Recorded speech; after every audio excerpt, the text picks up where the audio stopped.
Assalamualaikum warahmatullahi wabarakatuh. Selamat pagi semuanya. Selamat berjumpa kembali dalam pelajaran pendidikan ke-NU-an. Pada kesempatan kali ini kita akan bicara tentang tabarruk, yaitu meminta barokah. Namun sebelumnya mari kita awali pertemuan ini dengan membaca doa terlebih dahulu.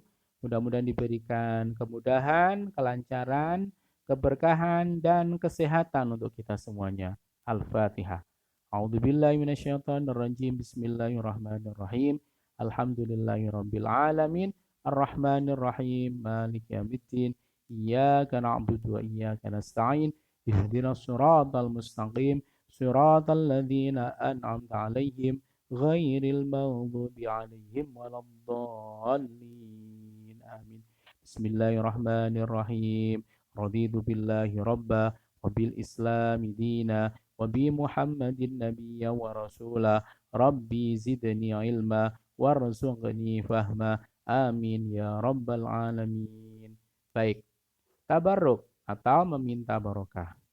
Istilah barokah mengandung makna yang bermacam-macam, yaitu disesuaikan dengan penggunaan lafaz tersebut dalam rangkaian sebuah kalimat. Barokah antara lain mengandung makna ziyadah dan nama pertambahan. Kedua arti lafaz tersebut mencakup sesuatu yang dapat diraba atau hissi dalam bahasa Arabnya, yang tidak dapat diraba atau maknawi. Artinya berwujud nyata maupun tidak nyata secara bersamaan. Artinya barokah itu bisa didapatkan secara zahir dan bisa juga didapatkan secara batin. Barokah pada hakikatnya adalah sebuah rahasia Allah dan pancaran darinya yang bisa diperoleh oleh siapapun yang dikehendakinya. Seseorang bisa dikatakan mendapatkan barokah ketika ia mampu memperlihatkan tanda-tanda berupa peningkatan kualitas amal kebaikan. Karena barokah itu sendiri adalah sebuah atau buah dari konsistensi atau keistiqomahan dalam menjalankan amal soleh. Dalil tentang adanya barokah terdapat dalam surat Shad ayat 29. Kitabun anzalnahu ilaika mubarakun liyadabbaru ayatihi waliyatadzakara ulul albab. Ini adalah sebuah kitab yang kami turunkan kepadamu penuh dengan berkah supaya mereka memperhatikan ayat-ayatnya dan supaya mendapat pelajaran orang-orang yang mempunyai pikiran. Selanjutnya dalam surat Al-Mu'minun ayat 29. Wa qur rabbi anzilni munzalam mubarakau wa anta khairul munzilin. Dan berdoalah, ya Tuhanku, tempatkanlah aku pada tempat yang diberkati, dan Engkau adalah sebaik-baik yang memberi tempat. Terdapat juga dalam surat Ar-Rahman ayat 78. Tabarakasmu rabbika dzil jalali wal ikram. Maha agung nama Tuhanmu yang mempunyai kebesaran dan karunia.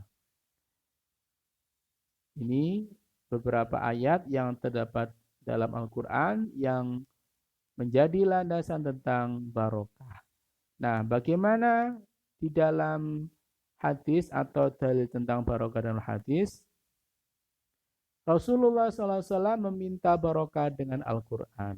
An Aisyah radhiyallahu anha anna nabiyya sallallahu alaihi wasallam kana yang fasu ala nafsihi fil maradil ladzi mata fihi bil audati bil mauidati falamma saqala kuntu anfasa alaihi bihinna wa amsa biyadaihi li barakatiha. Dari Aisyah radhiyallahu anha, sesungguhnya Rasulullah sallallahu alaihi wasallam meniup dirinya sendiri sewaktu sedang menderita sakit yang menyebabkan beliau meninggal. dengan surat Muawwidhatain atau surat An-Nas dan surat Al-Falaq. Ketika sakit Rasulullah semakin berat, maka akulah yang meniupnya dengan bacaan ayat tersebut. Nah, ini kalau terjadi drop atau sakit, bisa menggunakan surat An-Nas dan surat Al-Falaq sebagai wasilah penyembuhan dari penyakit.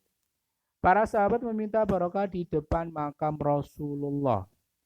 Al-Hakim dalam kitab Al-Mustadrak meriwayatkan dari Sayyid Daud bin Abi Soleh Abu Ayyub Al-Ansari yang meminta barokah di depan makam Rasulullah. Dan menurut Al-Hakim, riwayat ini adalah sahih.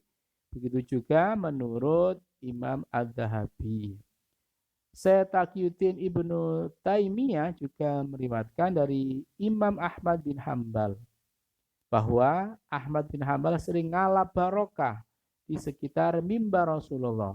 Hal yang demikian ini menurut Ibnu Taimiyah juga pernah dilakukan oleh sahabat Abdullah bin Umar, Sa'id bin Musayyab, dan Yahya bin Sa'id.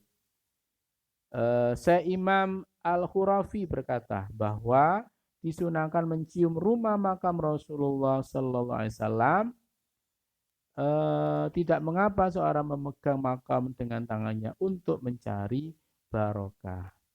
Ini adalah termasuk bagian contoh bahwa para sahabat juga melakukan tabarukan atau mencari berkah lewat makam Rasul dan lewat mimbar yang pernah diduduki oleh Rasulullah Sallallahu Alaihi Wasallam. Banyak sekali contohnya. Salah satunya ini juga adalah tabarukan dengan pakaian Rasulullah.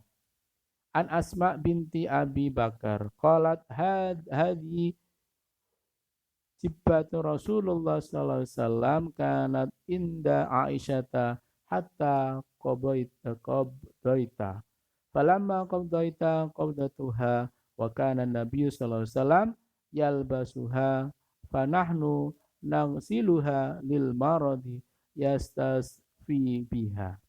Dari Asma binti Abu Bakar radhiyallahu anha berkata, ini adalah jubah Rasulullah yang dimiliki oleh Aisyah radhiyallahu anha. Hingga kemudian Aisyah wafat. Ketika Aisyah wafat, maka aku menyimpannya.